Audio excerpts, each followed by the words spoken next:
নোয়াখালীর চাটখিলে জোরপূর্বক বসত ঘরে ঢুকে সন্ত্রাসী হামলার প্রতিবাদে সংবাদ সম্মেলন অনুষ্ঠিত হয়েছে। শনিবার সন্ধ্যায় চাটখিল উপজেলা প্রেস ক্লাবের লিখিত বক্তব্য পাঠ করেন ভুক্তভোগী নওশাদুল করিম নাশু। ভুক্তভোগী মোহাম্মদ নওশাদুল করিম নাশু চাটখিল পৌরসভার ছয়ানি টপগা খন্দকার বাড়ির নাজির হোসেনের ছেলে। নাশু সংবাদ সম্মেলনে বলেন, বিবাদীরা ধনে জনে বলিয়ান হইয়া বাড়িতে পেশীয় বলে ও অবৈধ ক্ষমতার দাপটে চলে।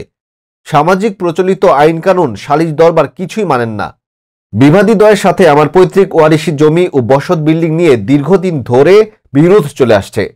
সংবাদ সম্মেলনে নাশু আরও বলেন, গত শুক্রবার সকালে সন্ত্রাসী তাজুল ইসলাম ও দেলোয়ার হোসেন আমার উপর আক্রমণ করে এলোপাথারি কিল ঘুষি লাথি মেরে আমার শরীরে বিভিন্ন স্থানে বেদনাদায়ক জখম করে।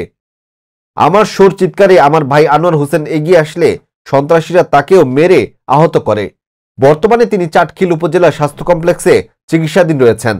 তিনি আরো বলেন, সন্ত্রাসীরা আমাকে বিভিন্ন ধরনের ভয়ভীতি ও আমার পরিবারের সদস্যদের বাড়ি ঘরে রাস্তাঘাটে ফেলে মারধর সহ প্রাণে হত্যা করে লাশ গুম করবে বলে হুমকি প্রদান করে। আমি সাংবাদিকদের মাধ্যমে আইনশৃঙ্খলা বাহিনী সহ সংশ্লিষ্ট কর্তৃপক্ষের নিকট আমার পরিবারের সদস্যদের জানমালের নিরাপত্তা দাবি করছি।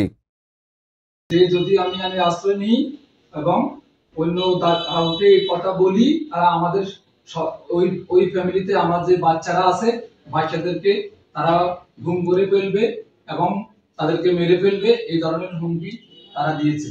এখন আমি আমার পরিবার সহ আমাদের বাচ্চাদের সহ এই আইনের কাছে আমি এদের জীবনের নিরাপত্তা চাই।